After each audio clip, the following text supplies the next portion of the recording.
Forget gurus. Forget anyone claiming to be an online business expert without going through the challenges of entrepreneurship themselves. The Real Money, Real Business podcast is here to prove the best insights in online business comes from your fellow online business builders. We dig into stories of entrepreneurs selling their business on the Empire Flippers marketplace so that you can learn how they made their business profitable, how they overcame obstacles, and what lessons they learned in their online journey. If you want to take your business and your knowledge to the next level, you've come to the right podcast. Let's get started. Hey everyone, welcome to another episode of the Real Money, Real Business podcast. We record these interviews so potential buyers can learn more about the business and the seller to help them make a buying decision. Now, all of the business details, which include the type of business it is, how much revenue and profit it makes, and all of the assets included in the sale can be found on the business listing.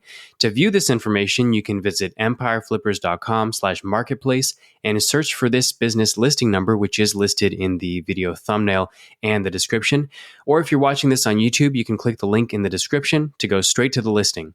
And if after listening, you want to take an even deeper dive into the business to perform your due diligence before potentially purchasing this business, you can unlock this listing to look through all of the business information, which includes the domain, the products, the P&L, and more.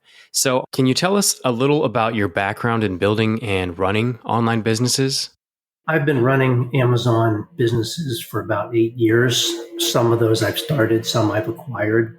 This one I like because it has two sets of products, boating equipment and drinkware gifts. Both sell well throughout the year, and I put them together because the boating equipment has some seasonality in the summer, and the drinkware gifts have seasonality around the holidays, so they tend to blend and works out pretty smoothly throughout the year. So why are you selling the business now instead of keeping it and growing it further? I own a number of Amazon businesses, and I've been running them for years, and they've been great businesses. So now I'm just semi-retiring. So I've chosen to sell a couple of the Amazon businesses. The two that I've chosen are really the easiest to sell and the easiest for a buyer to take over because I only spend an hour or two a week on them. What did you learn from building this business that worked for you, or what do you think contributed to the success you experienced with this business? I think there's a few things that make this business run very well and very profitable. As I mentioned earlier, I think the product mix that I chose, and also 57 SKUs, there are probably a dozen, I guess, call them parent SKUs, and then the rest are size variations. So it's pretty simple to run. The other thing, great suppliers, again, can introduce the buyer to them. They're just very easy to work with, low MOQs, or you can buy a lot at a time. So that's pretty easy. There's a great 3PL that I use. I have experience over the years with not so great 3PLs. This one is really good. And then I think by and large, everything is streamlined. I mean, the advertising is streamlined. It's really just a matter of reordering and replenishing products. Well, I guess the other thing I should add, lots of great reviews, hundreds and in some cases thousands of great reviews per product. So obviously in the Amazon world, that's important. And all of the SKUs have that. So that's very, very helpful. Got it. So was there anything you tried that didn't work out as well?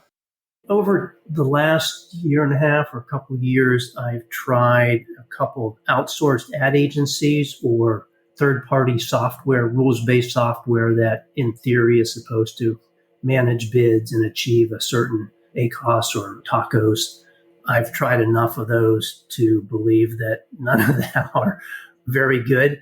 Everything is done in-house now, but it doesn't take long at all. Fortunately, over the years, I've established a pretty good methodology, which I'm happy to teach the buyer. It doesn't take much time, and it works very well in terms of getting great return on your pay-per-click ad spend. Can you describe the amount and the type of work that you do on this business to maintain it? I only spend, on average, probably an hour or two per week on this Amazon account. Some weeks it's nothing. Other weeks, if you're going to reorder from suppliers, which I do once or twice, sometimes 3 times a year, depending on the product, that obviously takes a little more time or replenishment. Advertising, I'll monitor it, but it is pretty much automated and turnkey. and then the occasional customer email or something that Amazon needs attention to. So pretty easy site to run.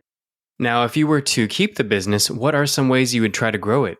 I'd say there's several areas that I would focus on, some of which have already started. One is expanding into Canada. For some of the products, we get pretty good demand from Canada, and we've recently been invited by Amazon to be part of their FBA program in Canada, so I think that could really grow sales.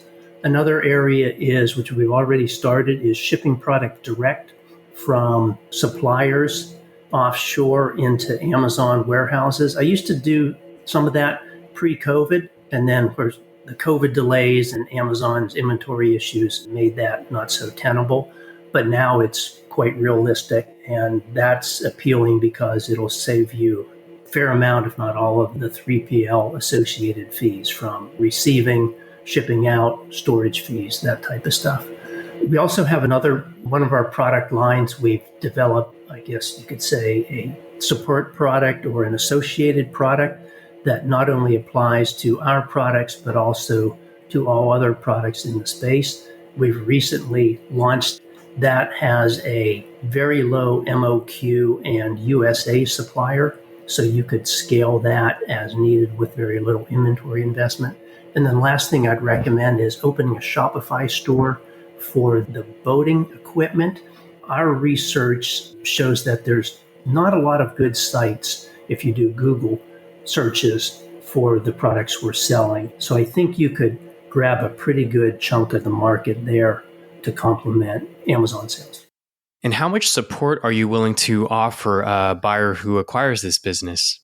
I'm willing to help the buyer in whatever they need. I think typically it's 30 days of email and phone support, and I think the buyer will be well up and running by then. But if you need more than that, just ask. I want you to be successful. I want the business to be successful going forward. If you have questions down the road, whether it's on this business or some general strategy, I do have a lot of Amazon background, and so I'm willing to help. And regarding the sale of this business, just confirming you commit to a non-compete? Yes, I'm willing to sign a non-compete. And are you open to negotiating something like an earnout? I'm possibly open to an earnout. Sure, every buyer would like 100% of cash up front, but I have acquired a number of Amazon businesses, and there are times where I've asked for a small earnout. So it depends. If it's small and fairly short duration, I would consider it. Now, putting yourself in the shoes of a buyer, why do you think this is a business worth buying? This is a very simple business to run. I spend on average only a couple hours a week, and some weeks I don't spend any time on it. The listings are very mature, so sales are steady and predictable. I think that's in large part due to the age of the listings. Most of them have very high ratings and hundreds, if not thousands of reviews. That also makes ad spend very modest. Don't have to spend much on advertising to get steady sales. And suppliers are easy to work with. There's only a few of them. They're great to work with. I've been working with them for a long time. All right, everyone. Thanks for listening. To learn more and see if this listing is still for sale, head over to empireflippers.com/marketplace and search for this business listing number, which is listed in the video thumbnail and the description. And if you're watching this on YouTube, click the link in the description to go straight to the listing. And once you've unlocked this listing, you'll be given everything you need to know about this business. So thanks for joining us, and until next time.